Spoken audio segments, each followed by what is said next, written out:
Yeah. All right. We are live, I believe. I asked for help because the last time I did a streaming thing, it was muted and I didn't know why or how it was muted. So told my husband he had to make sure that we at least had basic sound going before we got deep into the questions. Right.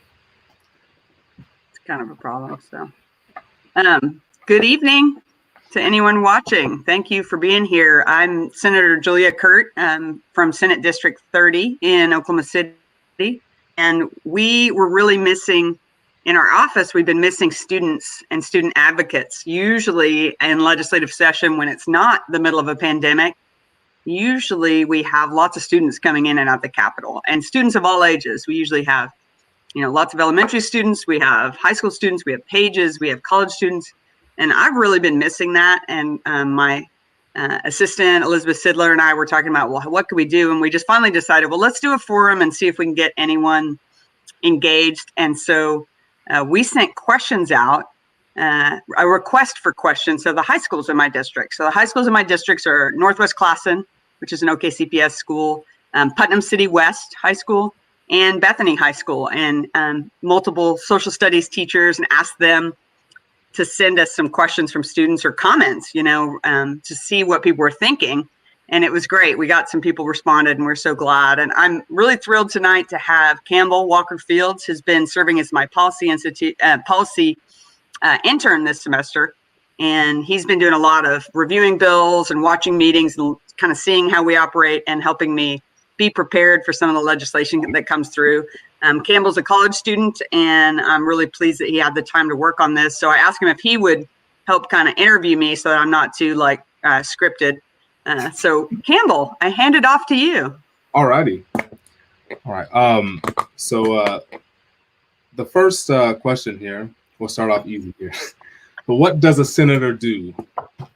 Ooh, that's a good question, actually. I mean, because you kind of learn that out on the job. But officially, I represent about 80,000 people, and I represent them in the legislative process. So that is literally, as bills are written, made, and voted on, I'm representing their voice in that process. I can be helping with writing legislation. So that would be changing state statutes. So that's any state laws or things that are referred to the people to vote on for the Constitution.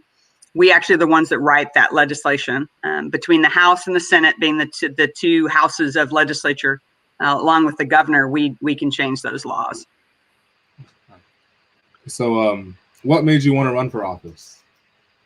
I keep rewriting that question in my mind because the more I look back, the more it makes sense that I ran for office, but I never would have predicted it in advance. When I moved back here after college to live with my brother, I was just going to stay for a couple of months and, save some money up before I moved on. And I ended up just falling in love with the state. I worked for a group that worked with artists all over the state and got to go out to different communities and help visual artists who were living in our communities, small communities, big cities, who were being creative and making great things happen. And it really fired me up about the potential of our state and how even one, proactive, creative person could make great things happen in a community. So that's when I fell in love with the state. And through that, I got really interested in, what do we do to keep people in Oklahoma, keep people engaged and doing what they love in our state? I, frankly, wanted more creatives to stay in our state, people who are willing to make things happen, people who start from scratch in all different disciplines. And that got me interested in the advocacy, because I wanted to know what our state was doing in education or business practices or laws about self-employment that affected people who might be independent artists. That's what led up to it. But really, public education is what pushed me over the edge. My kids both go to Oklahoma City public schools, and we went through a phase there where budget cuts we're seeing it in the classroom. We got our art teacher cut, the reading specialist cut, and parents were getting mad because we were seeing those resources that kids needed to succeed. I mean, I was helping organize parents as advocates, and that got me engaged to the point where I finally decided to run for office. Okay. And so is this your first elected position? Yeah, it sure is. I'd never run for office. I've never been involved with a political party. So I announced in June of 2017 and the election was in November of 2018. So it's a 4-year term. So I'm in my 3rd session of that 4-year term. Gotcha. So what's the toughest and easiest part of the job? Oh. I think the easiest is getting to talk to constituents. Like, it's pretty fabulous to see people in person or at events or at the Capitol who I represent and listen to them and try to hear what matters to them.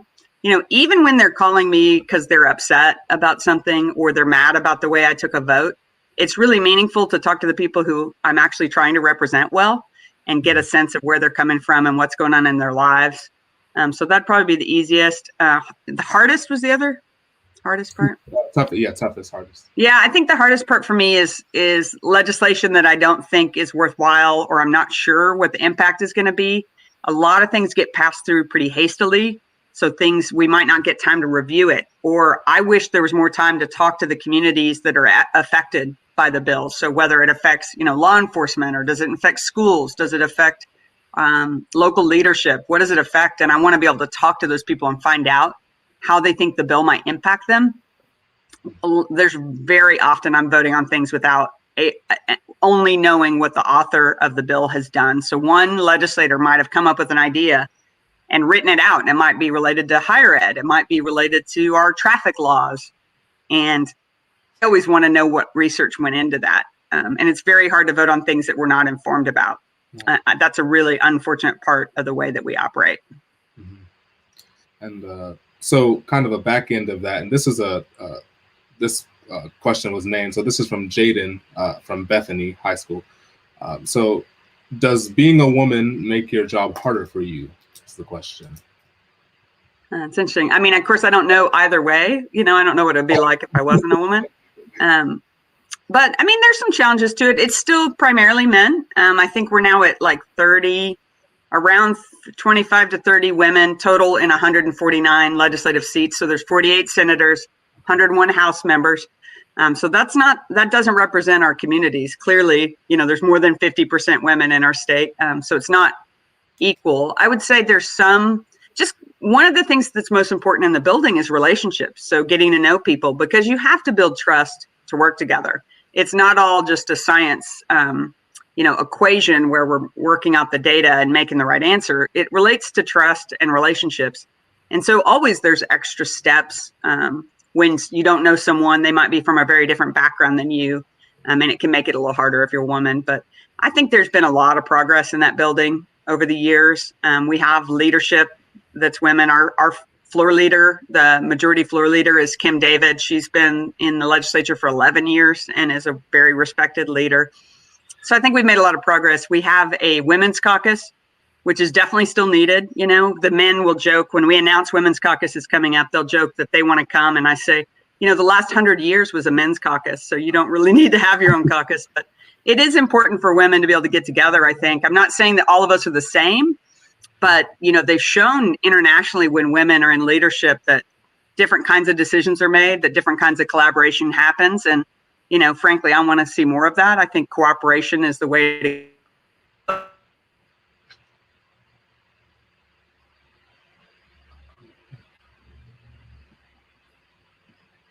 I've lost you. Oh, in terms.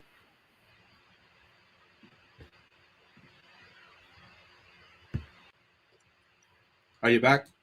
I am. Did I? I think I disappeared for a while. Yeah, just the last 30 seconds. Okay, well, I think I said enough, probably. Okay. All right. And aforementioned too, you said that you're in your 3rd session. So what do you do when you're not in session? That is an interesting question, because legislators we get to write our job description on what it means to represent people well. And so we decide what we do in those off sessions. I used to be a nonprofit professional. I ran nonprofit arts organizations. That's not something I can do while I'm a legislator. It just doesn't work with the schedule. And it's also a conflict because the groups I worked for got state money. And so clearly I wasn't going to keep working for a group that's getting grants from the state. So right now I mainly am a mom. I have a 10-year-old and a 13-year-old. So they get more, a lot more attention when it's not session. And then I also just try to do as much to prepare, getting to know the community and preparing for legislation. So I attend meetings, go to community meetings, host meetings, try to learn about issues. So conferences, symposium, anything I can do to try to get more informed about different issue areas. Those are the main things I do. I probably need a part-time job at some point here, but it's been hard with we're officially a part-time legislature. So we meet from February to May.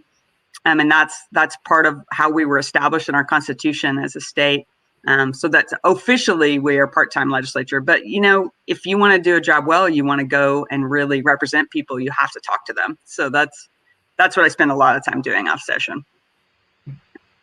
All right. And so earlier you talked a little bit about, touched on funding for schools. So I'm going to segue to schools here. So this is a question from Northwest Classen. How much funding do schools receive in Oklahoma? Ooh, that's a good question. I probably should have done some research, but it's a little more than 50% of our overall budget, and I don't have the exact number. Last year we appropriated, I think it was $7.9 billion, and then there's a certain amount of money that's taken off the top for education as well. So it's more than 51% goes to common education. And I don't have the exact number right now. Well, so this is from Taylor from Bethany.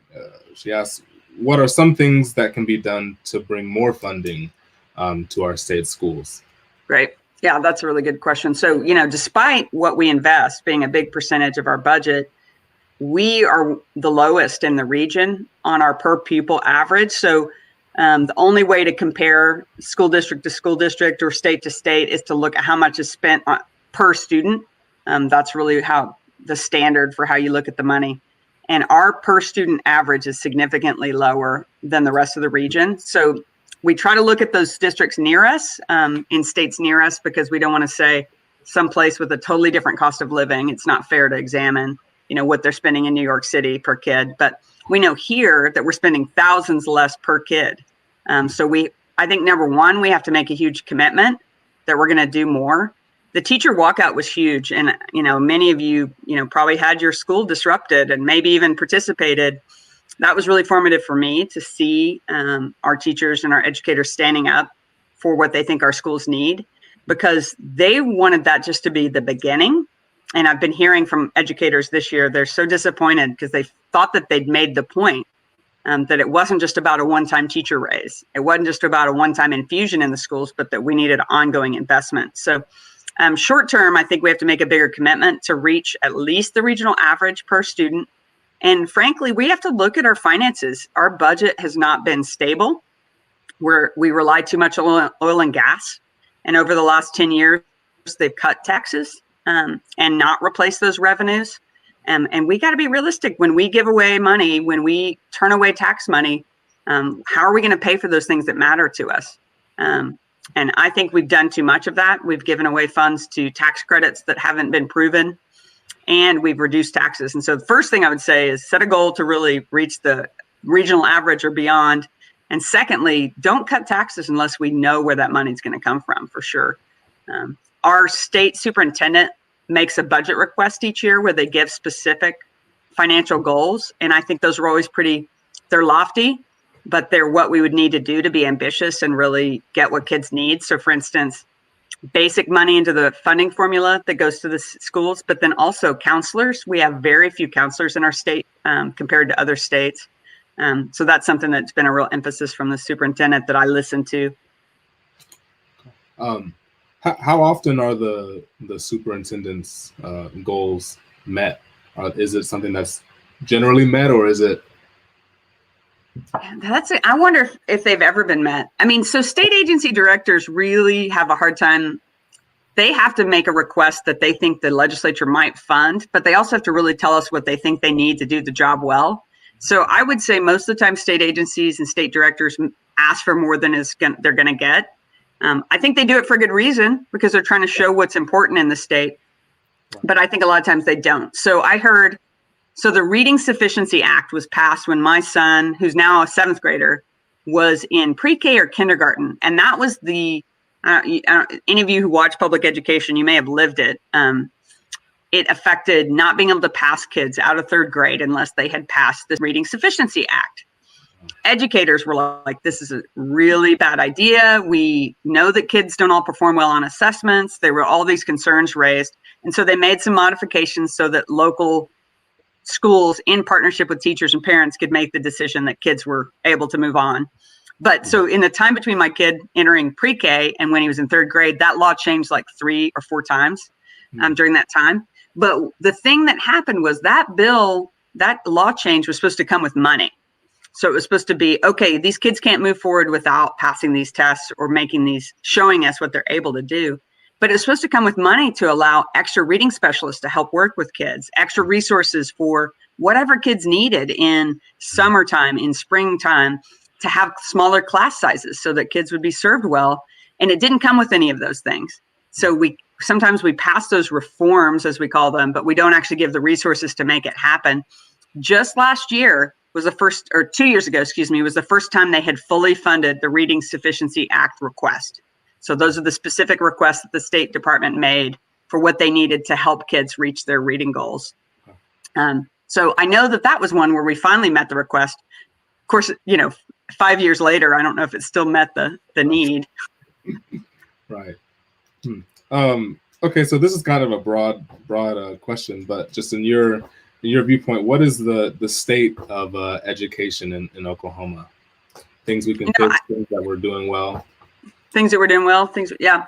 I mean, I know that there's amazing things happening in our public schools. We have almost 700,000 students in public education. The vast majority of our state's kids are in public education. I still have a huge belief in what public education does for our communities and for our society. Having publicly accountable institutions, we elect the leaders that make decisions about those institutions is really important to me. So the things I know is that there's amazing educators. I know that many, many students are having good experiences and learning lots. I know that we have a teacher shortage and that various decisions we've made over the years, coupled with other societal changes, have led to people not choosing to be educators at the same rate. And so that's a huge challenge that we're facing. And students feel it. I talked to some students from Northwest Classen actually last year who'd had a substitute math teacher for half the year, literally a substitute the whole year, almost half the year. Those are things that happen when we make policy decisions. They affect education. But I just want to go back to that, what we do in public education now that we didn't do 30 or 40 years ago, we now know so much more about learning differences. We know tons more about kids and what they're facing in terms of trauma and ACEs. We've learned that trauma changes the way people learn. We've learned more about what kids and students need. 40, 50 years ago, our dropout rates were outrageous.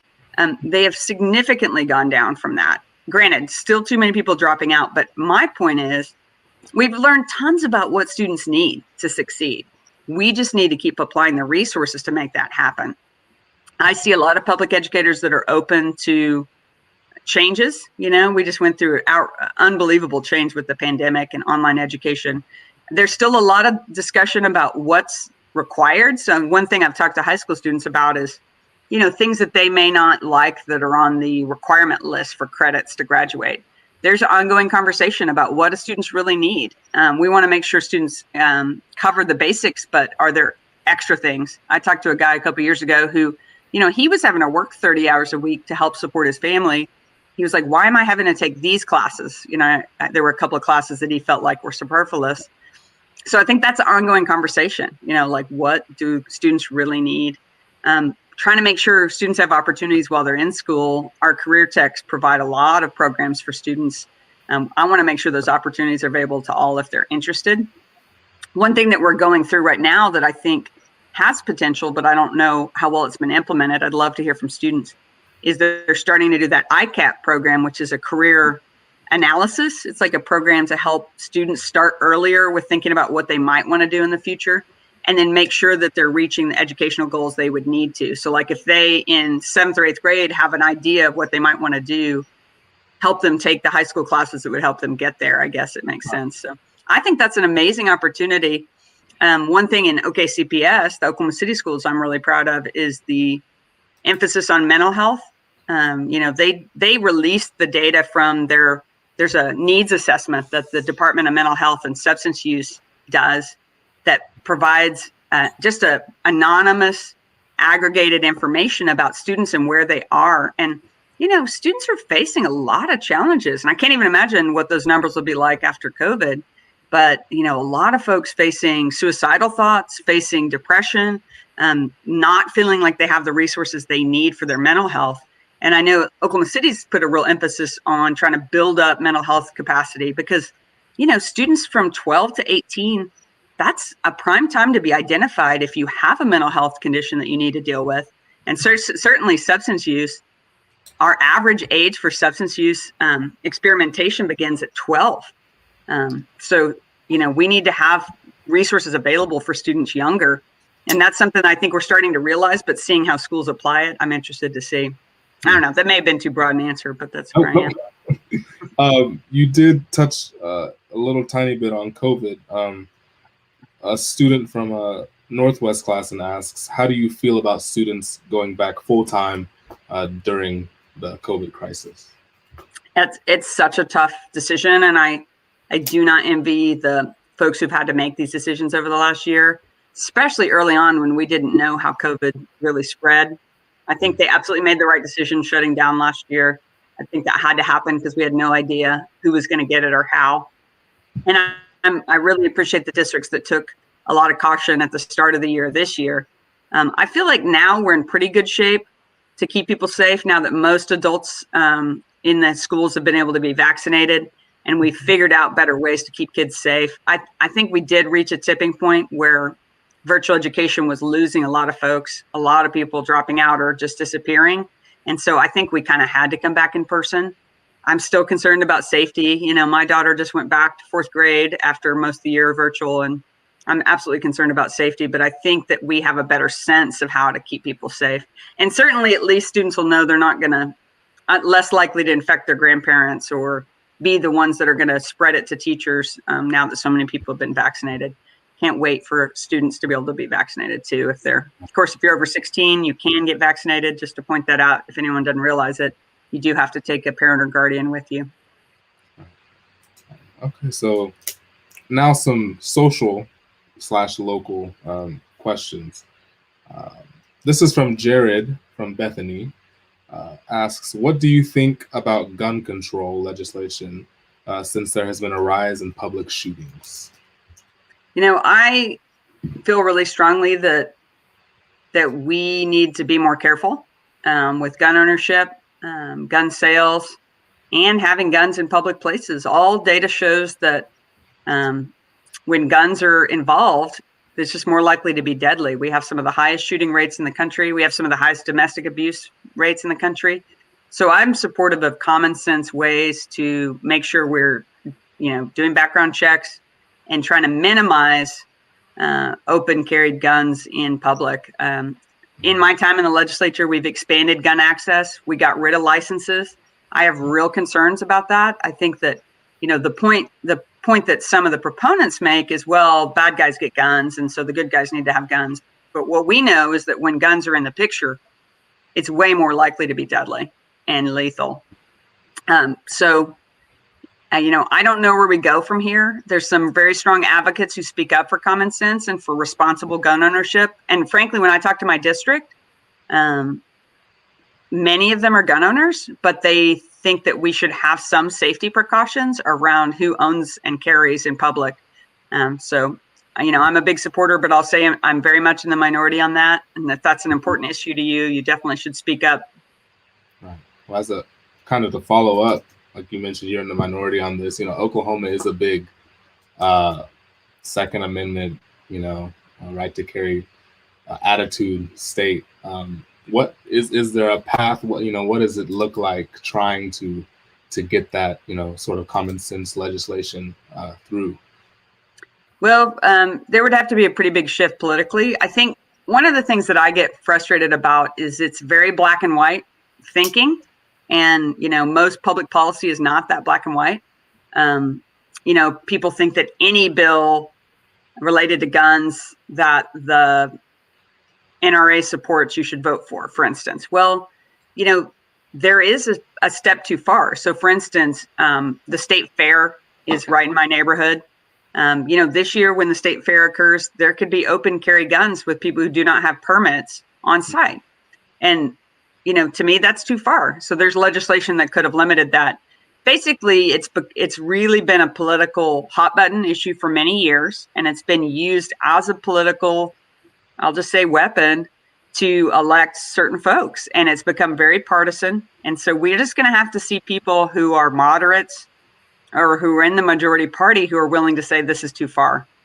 Frankly, if more Republican voters said to their legislators, you've gone too far, let's be a little more cautious, let's focus on safety first, we would see some change. But what we still see is this kind of mindset. It's like for or against. And, frankly, I bet that at my next election, I'll be cast in that way, but it's not, I'm not voting against reasonable legislation.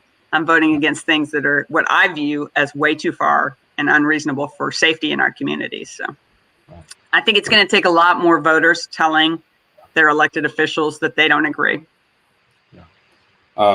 Okay. This is a feisty question here. It's from student at Northwest Classen. Are your Republican colleagues just straight up ignorant about science, facts, and the law, or are they intentionally ignorant because they are trying to meet the ignorance of their base? Lots of ignorance. So I specifically told Campbell we didn't want to edit people's questions because, if that's what people's thinking of. But I'll tell you immediately that, I'm in a position where I'm going to work with these people. Potentially, some of those folks, we have term limits of 12 years. So I could, if I end up staying in office, I could be serving with these folks for another 9 years. So I'll just say that immediately I can't think that way, or it would be detrimental to my relationships and to my mental health. But, a lot of times we have different values on things. So I'll see bills where I just cannot possibly understand why someone would present that bill or propose that legislation. And a lot of times it's about some pretty big differences in worldview. So I'll just say that I try to be generous when assessing my colleagues whenever possible, and I want to work with them. I need to work with them. Frankly, the folks that might one day be bringing a bill that I find really disturbing, the next day I might be working with them. I work on a bipartisan caucus that works on mental health issues, and some of those same folks are in the room trying to really dig in and help people with mental health issues. So I have to try to look for areas of commonality and areas of common interest, and I can't be inflammatory or all the time, or I won't be able to work with anybody. Right. Makes sense. Okay, so another question from Northwest Classen. Do you feel politicians are more interested in getting reelected and pleasing their base, or doing what is right? That's a tough question. I mean, I think we all have different views of what integrity is. And I think, so is my integrity representing the majority of my district? Even when that might be an unpopular opinion elsewhere, sometimes that's true. Sometimes I vote on things where my district absolutely would want me to vote a certain way, but it might not be in agreement with the rest of the state. So in that case, I am going with my voters, but that's because that's who I'm there to represent, right? I think reelection comes up. I mean, it comes up in your mind, definitely staying there, being able to stay there is part of how you have long-term strategy and try to help make longer term change happen. So I think there is, people do want to stay in office. I don't know. I've seen some of the election year fear, but I haven't gone through a cycle myself to really be able to tell people what it's like. I think a lot of people think that there's a real vocal small number of people. So sometimes I think they're hearing those loud voices, but it might not actually be the majority of their district. So that's a challenge. Okay. So this is a question from Ty from Bethany. How will the Biden Green Plan affect Oklahoma's oil resources? Interesting. Here. Was there more to that? No, I just said we're getting into some policy here. Yeah, all right.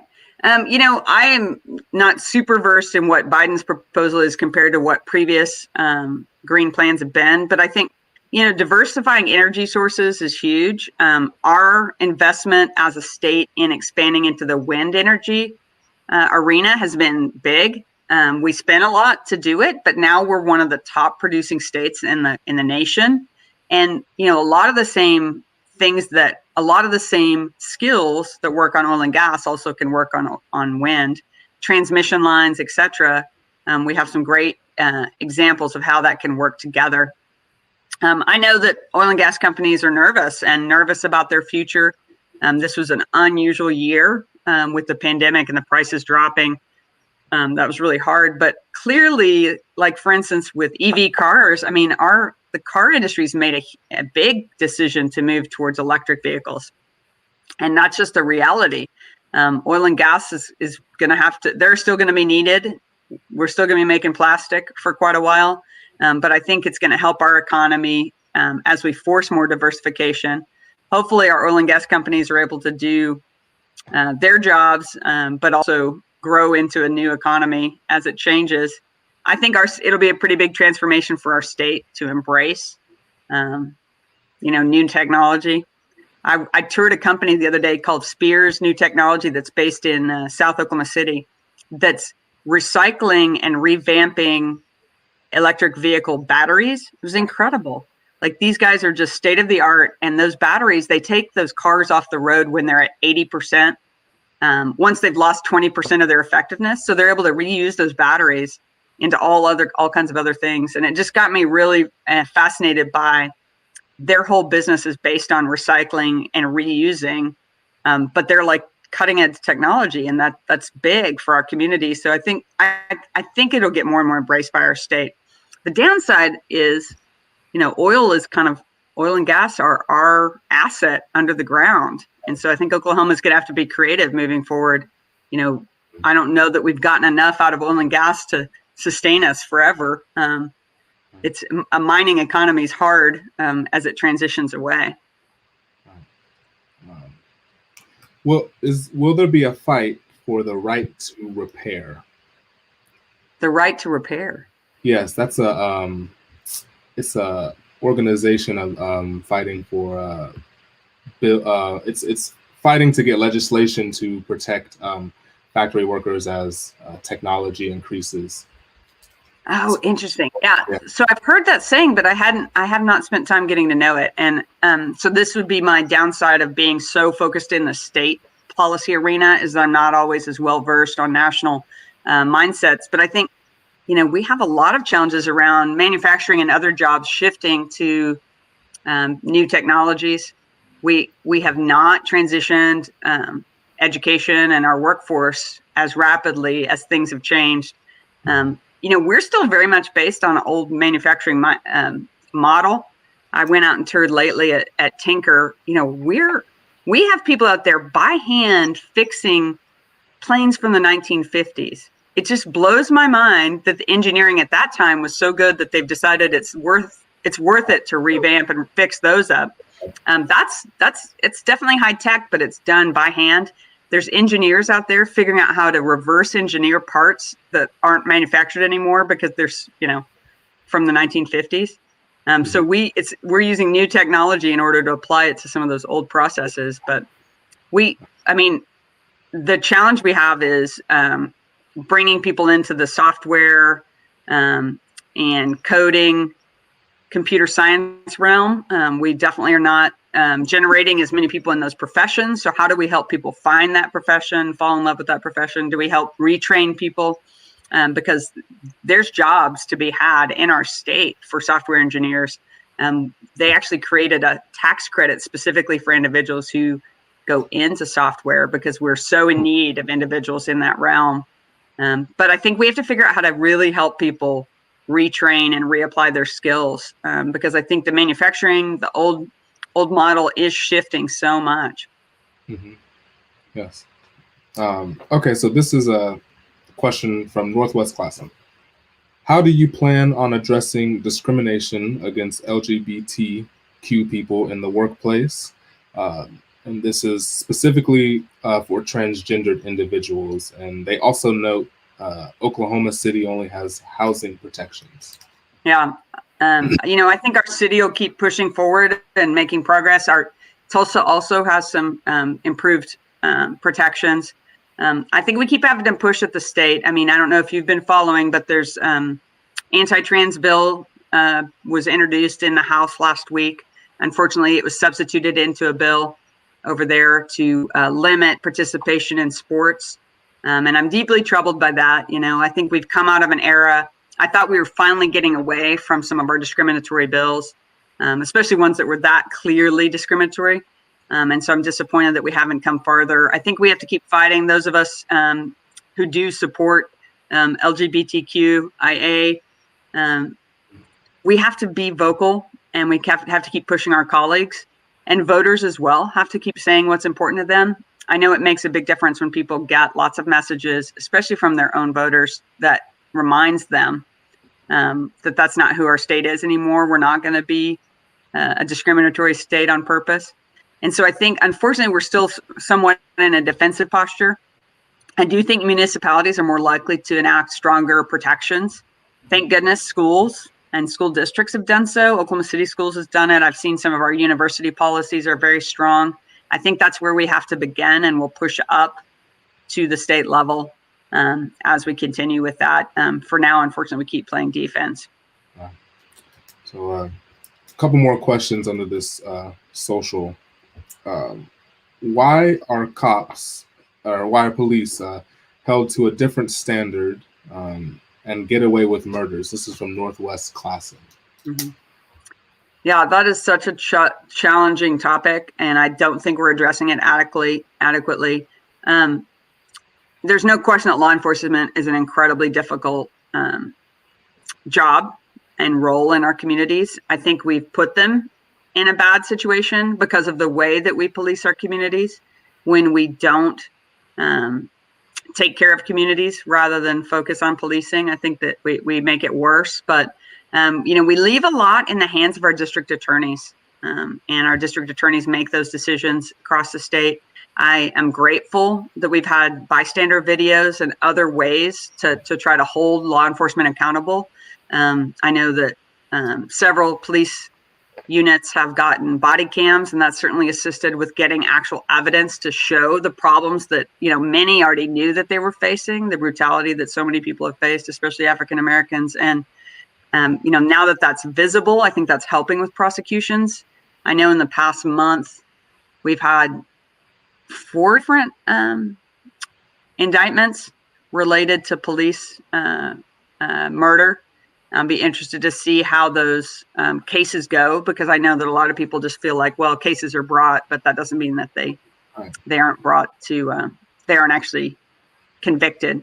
So I think we have to keep going with that. I think improving, one of the things I've seen that's been really positive is improved crisis intervention training for police, but also improved social work and casework and mental health available in crisis care. Our mental health group, actually, our agency at the state level put out a really strong plan to provide crisis intervention care across the state to have transport, for instance, so that if somebody's in a mental health crisis, they might not be transported in a police vehicle, because we know how detrimental that can be. And we know that that can be dangerous for some individuals to be in those cars. So I think we have to create a new model where that first step is not met with violence.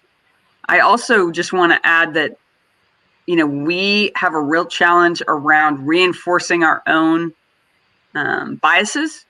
So, over-policed communities, of course, there's more crime discovered because they're over-policed. And I think that's something that we have to continue to raise and elevate. We had a conversation just the other day in the legislature about stop and frisk, which there's many of my colleagues still don't understand the problem with that and how that actually creates more problems and more violence and more incarceration. And I think we have to continue pushing to change that mindset so that we're not even having as many altercations and interactions with police. But I think our emphasis on the idea of safety in our state is a real problem sometimes, and the mindset on what safety means. You know. You want to add anything, Campbell? I've kind of rambled around. No. I mean, I think a lot of it is I think a lot of it just kind of falls into the hands of police training, for one, making sure that law enforcement is trained in a way. Bias training, I think, is a big part of it too. There's a lot of moving parts in it, but I would say that I think that on a national spectrum, that things are moving in the right direction, just in the age of social media and the ability that just social media and the pressure that it's able to put on. Thank goodness, huh? Right, to do the right thing. All right. Well, just on that, I will say that I think accountability and public information can help. Senator George Young in the Senate was pushing really hard for more data to be gathered by the Oklahoma OSBI. I'm forgetting suddenly what their stands for. I think Oklahoma State Bureau of Investigations gathers data on every arrest. And, he wants to get more information about what is impacting those arrests and what is impacting convictions. So he wants us to do a racial impact study on bills related to criminal justice before they go forward. And I would value that information, but I think the OSBI felt like they don't get enough information from our law enforcement to know exactly what these interactions are like, or, if somebody's picked up and released or warned, versus for us to even have the statistics to understand who's being kept when others are being released, who's being what kinds of brutality is happening. We don't have a good sense of even that scale of that. So I think we do have to keep pushing for more public information. Yeah, I agree. Two more questions here, both from students of Bethany. The first is from Jaden. What is being done to address the issue of homelessness? I think at the state level, our biggest effort is in funding. So we have a couple of programs through the Department of Commerce that help our local community action agencies. So there's different regions that have these community action agencies, which are nonprofit groups that function with a lot of federal funds and state funds to help individuals locally. I believe that would be our biggest program. The other would be, frankly, just SNAP benefits, so food benefits and housing benefits. We don't have enough affordable housing. We don't have enough Section 8 housing. That's something that our housing authority could do more if we would put more funding towards it. We also, to get to the level to get SNAP benefits or TANF, which is small payments, people have to have almost no money. It's shockingly low. I was looking the other day for a constituent who was facing some hardships at what it takes to get emergency SNAP benefits. And you literally can't have $1,000 to your name or in assets. It's just amazing how little you would have. So I would say our safety net is pretty low and does not help people get jobs or stay employed or stay healthy.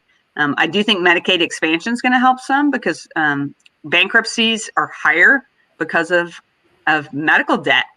So if we can help people get access to medical care and stay healthier without bankrupting themselves, that'll help. And we're going to have a lot more people with access to mental health services and substance use treatment through Medicaid expansion. That used to be only for folks, for kids and for people who had very, very little money.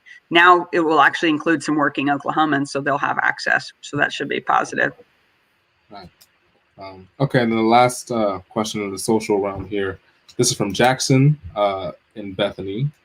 Why do Bethany officials care so much about maintaining the historic buildings in downtown Bethany rather than bringing in big business? Interesting. Huh. Well, that's one where I'll have to refer them. We do this a lot, actually. A lot of people call us with issues that might be federal issues or local issues. So that's one that I feel like the Bethany City Council and Bethany Mayor would be glad to talk about. The Bethany and I think all our area cities are run by a city manager, and that's the staff person for the city. And then they have elected officials that oversee them. Bethany's would love to have students asking questions. I've been interested in historic preservation before. And I know that, having unique buildings and things that have some history is real valuable for attracting people and for making sure your community is unique. And certainly Bethany's downtown's cute, but I don't know. I'd be interested to see, our cities, Oklahoma's cities are the only cities in the nation that our cities only get sales tax. So they don't have a lot of ways to make money for their city or to pay for things. They get sales tax and they can charge for utilities. And that's really it. So most parts of the country, the cities get part of your property taxes or some of the other revenues. So they do seek, most of our cities are working hard to seek retail and other businesses that will generate sales tax. But I would encourage you to contact your Bethany City Council and Bethany Mayor. I bet they'd give you an interesting answer. All right, this is the final section here. It's basically just government life/procedure. So first question is from Alex from Bethany, asks, what does a day in government look like? Well, so one interesting thing about the legislature is that it's different every day, which I love. I worked in a small nonprofit where I did things differently every day, and that was fun. But a typical week, I'll just say during the legislature, we have session, and that's when we go to the Senate floor and we're reviewing bills that might be passing out of our chamber. Obviously it's bicameral, so the House and Senate have to pass a bill before it will go to the governor. So if we see things in the Senate, so like this morning or tomorrow morning, 9:30, we have session. We also have committee meetings. So we have official standing committees that see things related to specific subject areas. So for instance, I'm on the finance committee, so I see things related to taxes, or I'm on the military committee, so I see bills that relate to military issues. They try to send things through committee so we can kind of be extra specialists in that area. So I have those kinds of meetings, and I have constituent meetings. So people who've called me or have come to see me that want to tell me about what they're concerned about, so I can learn about their bill or their issue that they're concerned about. I spend time trying to chase my colleagues around. So like running over to offices to ask people about their bill, try to find out about it, or trying to get them to do something. When I had bills that were alive, I would be over trying to get them to hear my bill. So I'd say, it's a hopping day, but it's not the same from day to day. All right. How much do party politics play in how legislators vote on bills? It impacts things. The party does affiliate you with allies. So, I would say I probably vote with my Republican colleagues a huge percentage of the time, but you could draw out differences. And I also vote the same with my Democratic colleagues many, many times. But you are creating alliances and allegiances. You have to do that. There's 48 people in the Senate, so you can't do anything alone. So it's connected. I would say, I read every bill I can, and I spend a lot of time analyzing the consequences of bills. So I try to get a good sense of what I think rationally, what I hear from the experts, and what I hear from my district when I'm making a decision about a vote. If all things are equal, then I might be talking to my Democratic, specifically my caucus, to ask what they think about something. So I would say party politics plays into it.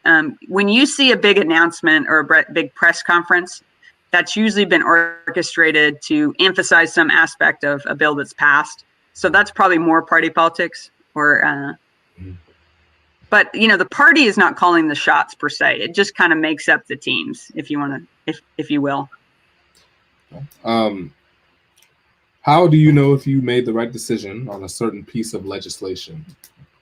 That is really hard to know. I feel like I wish I could have like go into the future and analyze it. I've only had a few bills where I kind of have heartache because I think I made the wrong call, but rarely am I the deciding factor. Very few bills come. They usually know if they're going to be controversial, and they've already analyzed if they're going to pass or not. So not very many times do things come to the floor and they're close votes, but occasionally they are. So I just have to have a clean conscience that I've done the right thing, and that I've tried to represent people well, and that I've tried to understand the issue sufficiently. I might make mistakes sometimes. I've been called out for votes before, and I may have been wrong. But I feel like if I'm not willing to learn on the job, then I'm not really representing people well. What are some of the important unknown aspects of the legislative process? There's a lot that doesn't get talked about because you can't reveal every conversation you've had. So sometimes people watch the Senate and they think we never ask questions. But a lot of times we ask questions before a bill comes to the floor. We don't ask questions endlessly on the floor because it's not a debate competition fundamentally for us. And so sometimes we've already asked a ton of questions ahead of time.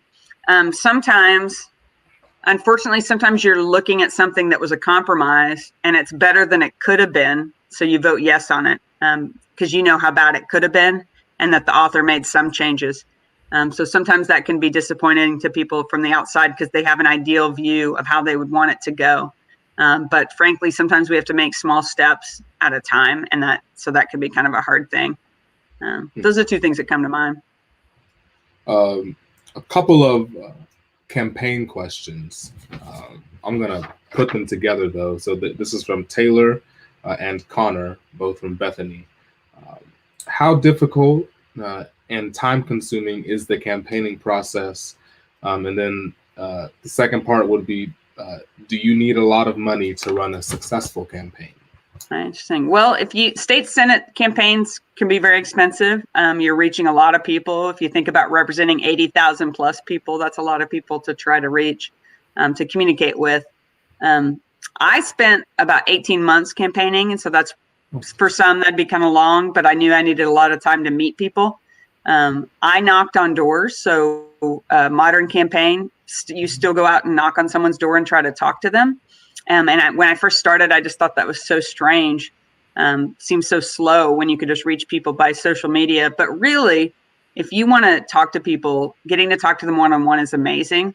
And it's the way that you really break down a lot of the barriers of, like, for instance, national political storylines will overwhelm what someone may think about issues. But if you get to talk one-on-one, you can really get past that. So I spent a lot of time knocking on doors over the course of the year. I ended up knocking on 20,000 doors by the end of it and getting to have conversations with tons of people about it. So that was intensive. But my race had 9 people in it. So I knew it was going to be a hard race. So it wasn't some, coast into the finish line thing. I knew I needed to work hard. And I really wanted to represent people well. So I felt like I had to talk to as many people as possible. And so then financially, what are Connor asks, do you need a lot of money to run this campaign? Well, it depends on what race you're running. So it depends on how many people you have to reach and how well known your opponent is and a lot of things like that. So it varies from district to district. So depending on how many voters, if you're in a city with a lot of people close up, apparently it costs more. You can look at the Oklahoma Ethics website if you want to see our campaign finances. It's public data. Once a quarter, we have to release information about what we spent and what we've raised. So you might go check that out if you're interested.